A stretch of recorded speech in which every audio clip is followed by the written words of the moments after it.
Big night for Eddie Alvarez on Sunday, and one of the men who was in his corner, one of my favorites in the business. Always great to see him. Remember him many, many years ago. Not that many, a few years ago. He stopped by and hooked us up with some pizza. The man behind Pino's Pizza, the great striking coach for the likes of Eddie Alvarez and Frankie Edgar, Edson Barbosa, Marlon Moraes, and many, many more. The great Mark Henry is stopping by. Mark, are you there? My friend, what's going on, buddy? And we're not talking about sexual chocolate, Mark Henry. We're talking about Pino's Pizza, Mark Henry, right? That's right. Well, congratulations to you guys on the win. I want to start before the win. How did you link up with Eddie Alvarez? I know he came back to Philly, but how did this union come about? Well, Eddie, we've known Eddie for a while, man. When Frankie and Eddie were both, I tell you, about 7 years when they were both champions, we used to work out together a lot. We go up to Philly and spar. They come to Ricardo's and spar. So, we were always kind of like giving each other input, helping each other out, when they would spar. After the sparring would be over, we'd say what we'd say. So we always kind of been, had each other's backs and had a union in that way on their career, coming up and both getting belts. And, so it's basically off of the sparring, I'd say. And even like jiu-jitsu, he'd come do some jiu-jitsu at Ricardo's on Monday or Friday. But, we've known Eddie for years, man. So when he asked us, originally I think he was going to do his usual thing at Philly, and then he was going to go back to Black Zillions for the last few weeks. But, he's just such a family guy and such a Philly guy. I think kind of with 7 weeks out is when he approached and asked if, said that he wanted to do the corner. And up to that point, we never did his corner before. So a lot of people think that we have, but we haven't. And so it was the first time Ricardo and I were in his corner, and it was a total honor. We've known Eddie for a long time and really loved him. And it was a rough camp, too. My father-in-law had stage 4 cancer and passed, so there were some days I had to miss with him. Yeah, my father was a great man. Pino, my son's named after. And I named him after my son, and my son after him, and he's an amazing man. So it was a really, really rough, camp. Plus, Eddie cut his eye really bad, I think 7 weeks out, to where he couldn't spar for a couple weeks. So it was a really rough beginning of camp. And then, we started with a, game plan, and Eddie in the last 6 weeks was just amazing on how much he progressed. Frankie kept talking about how well he was doing up against the cage and takedowns off the cage. And so that 6 weeks was amazing how well he was doing and how much better, he got. And we had a pretty decent game plan, so I really thought that Anthony was going to come out southpaw and fight mostly southpaw. And, sometimes you're lucky that it works out the way you think. So we had him really prepared for southpaw, and it, worked out really well. Well, first things first, before we get more into the fight, my condolences to you and your family on the loss of your father-in-law. So very sorry to hear about that. And obviously, congratulations on the win. I said afterwards that, this may not make the ultimate Eddie Alvarez highlight tape, but I think he, A, won the fight, and B, did exactly what he needed to do to win the fight. So sometimes it's not going to be pretty, but you need to get that W to advance your career. Was that exactly the game plan? Did he execute it perfectly, in your opinion? Yeah, perfectly. That was pretty much how it went down. Is pretty much how he did it. When he went southpaw, stay a certain area, and if he's near the black line, we call it the warning track. Pretty much a lot of the codes we have were directed towards that. So it just worked out really well. And to Eddie's credit, man, he listened phenomenal, and Henry was in the corner, and it was great being with him. I did a corner with him when I was in Rashad's corner for Chael Sonnen. Right. So it was my second time with Henry, which worked out really well. And, Ricardo's phenomenal. And, Eddie was great, man. And, he beat Mendes, yep. Who was highly ranked, and now he beat the number one. So, he's doing great, man. He still has, little, jitters of coming from Bellator to UFC, and I think now they're about gone. And I think he can progress so much more. That we've had him, doing some new things. And I think he's even gonna be real better the next time. Is it tough with a guy like Eddie? We've seen him in some wars, some great fights, back and forth, these firefights. Is it tough? Like, are you worried man, okay, this is the game plan. But when you're fighting a guy like Showtime Pettis, that maybe his ego is going to get the best of him. Just not because he has a big ego, but just, we all want to put on shows, the fighters, you want to entertain all that. Are you worried that he's going to stray away from the game plan? There are boos, people are, complaining, he hears it in the crowd, and then put himself in a tough spot and not do exactly what you guys worked on? Did you worry about that at all? Oh, absolutely, because, we never cornered him before, so we had no experience on, what he would do. And as you said, Eddie sometimes will just go at it. So, we were definitely worried about it. I mean, I think he was a minus 350 underdog, and Pettis is very dynamic. And, yeah, definitely didn't know. And it's MMA. People have to understand, it's not, brawling some bar. It's MMA. It's, wrestling and cage work, and they're a huge part of MMA, and that's why MMA is so special, because there's so many different techniques and ways, that maybe you could be one guy, but the next you can't. What would you like to see next for him?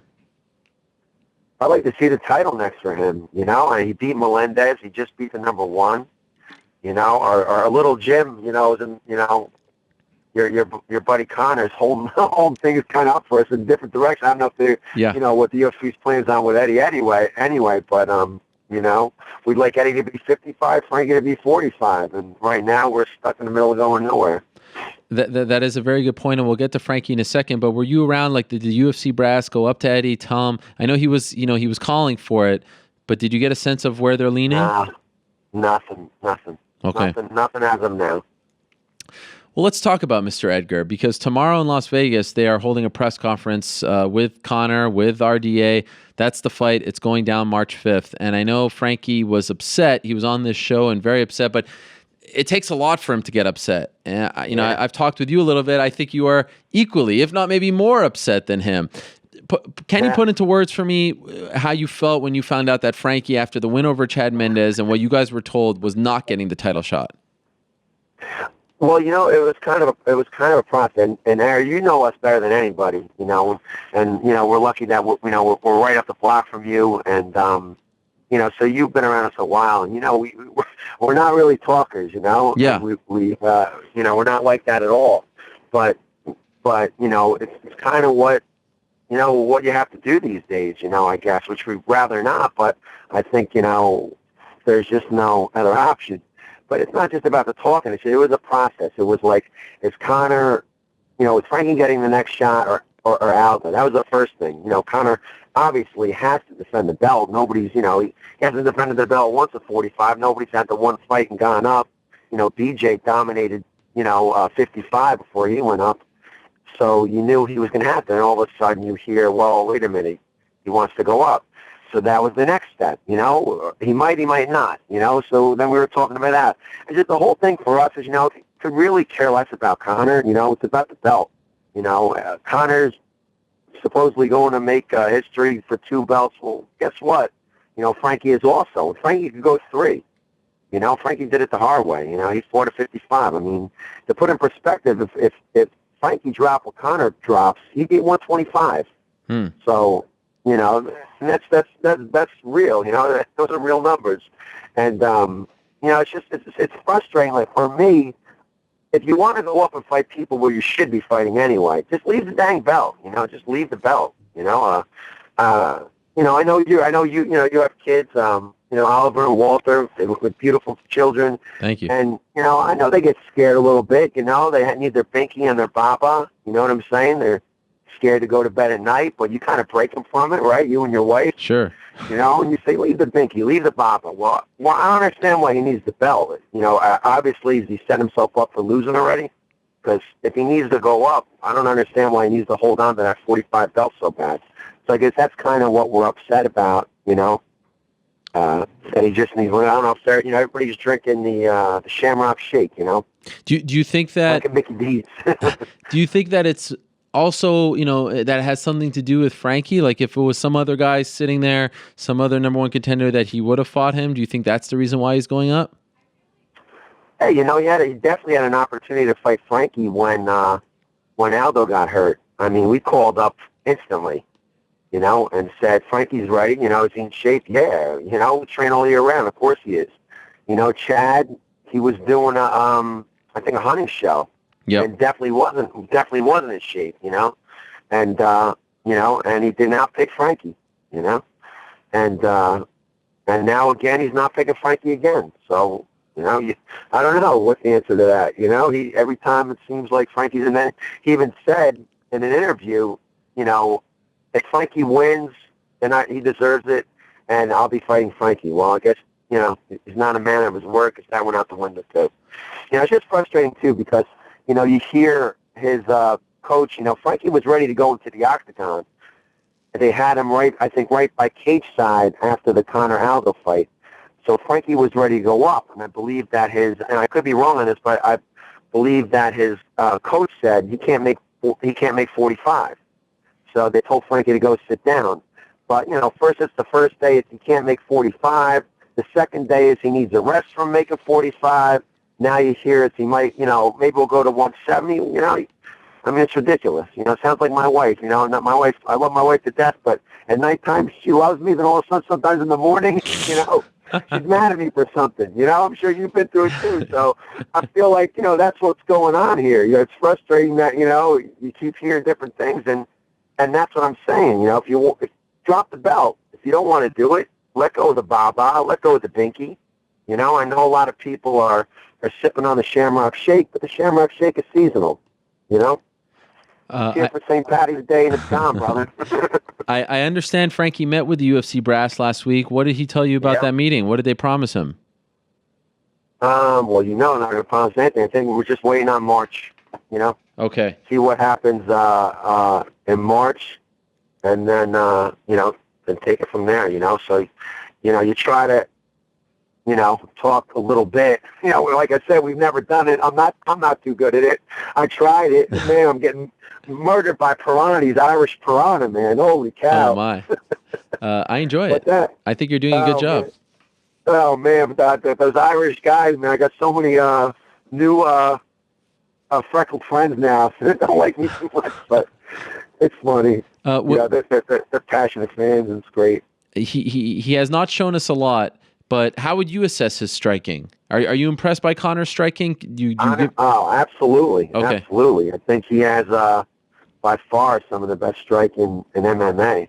But it is MMA. You need to combine it all together. Look at Dominic, Mm-hmm. And I think Frankie blends everything very, very well. And I think the main thing about Frankie that I'm so happy about is that he's just gotten so much better in the last few years. And his power, we're working on his power a lot, and, his ground and pound, his wrestling, jiu-jitsu, like everybody's they're so passionate about Frankie. Frankie's like, he's our captain, man. I mean, Frankie's awesome. Like, I think the other day he had to go, I think this morning he had to go somewhere, but he still rushed to the gym to help out Marlon Moraes, the WSOF champion. Yep. Who's who's going to be hopefully fighting soon. So he even rushes, he's just such an amazing, an amazing friend and champion, and any hat that he puts on that, we all wanted so bad for him, that we everybody's out there as hard as they can. Ricardo, myself, Anderson Franca, we're just, Chris LaGroy, we're just really pushing, to just make him better and better. And Frankie's just such a white belt mentality, like I could be training an amateur, and Frankie comes in after, the mentality is the same. Wow. And it's awesome. He's a very special person, Frankie. Very special. Yeah, you see the way people around him talk about him, and I've been around him enough. The guy really, truly hasn't changed. The exact same guy from day one. So is the plan to wait, see what happens, and hope to get the title shot after March 5th? Is that what you're hoping? Because it could work out if he fights at UFC 200. This could all work out, and you get that big stage. Yeah, my personal game plan is wait for March, and I'd love the 45 and the 35 right after. That's me. I'd love to see. So win the 45 and go down. Yeah. Wow! Right away, not defend it. Yeah. Well, no, get 3 belts. Be the first person ever. Wow. And I think if you want 3 belts, you have to be the best fighter on the face of the planet ever, you know? That is true. But it's, you know, it's a massive, you know, it's a massive undertaking. You know, Dominic is phenomenal, incredible. You know, I shouldn't be talking about him now. I know 45 is tremendous in itself, but, you know, for me, I always see Frankie as being able to have 3 belts, and I believe it 100%. And I only believe it because, like I said, the last few years he's gotten so much better. You know, his last 5 fights, he has 3 stops in 3 different ways.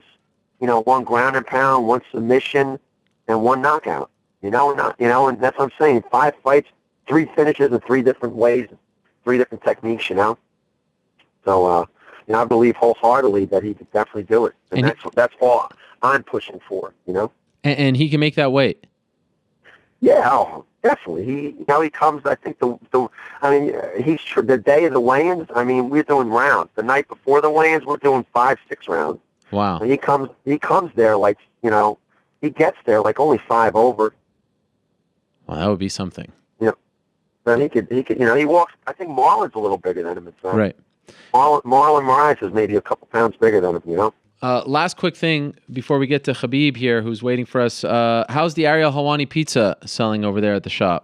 Brother, Ariel Helwani pizza is always on fire. You're the man, bro. I want to see the picture of it on the whatever. What do you call that thing? The case, the display. What is it called? Display. That's right. We had, you know, you're the only one that we had the name there too. Well, you know? Yeah. I think it's time to bring it back. Not even a Frankie one. Wow, I am honored. Yeah, I am honored. You're my son's hero, man. You know, you're not far from Frankie at all, my son guy, my son Pino. I'm serious. I feel bad for you too because anything you say bad, you know, I'm feeling it now from these Irish piranha, and I felt about you. I'm like, man, now I know how Ariel feels when he says something bad about Frankie. My son's all over him. Well, something tells me you're about to hear from those Irish fellows after this interview. So good luck with that. Enjoy that. I appreciate the time greatly. Congratulations on the big win on Sunday, and good luck with Frankie getting the title fight that you guys want. Great having you on the show, Mark. Thanks, bro. Tell Habib I said hi, my man. Will do. Thank you very much. There he is, Mark Henry, great striking coach. Check him out if you're in Jersey. Pino's Pizza. You can get the Ariel Helwani slice.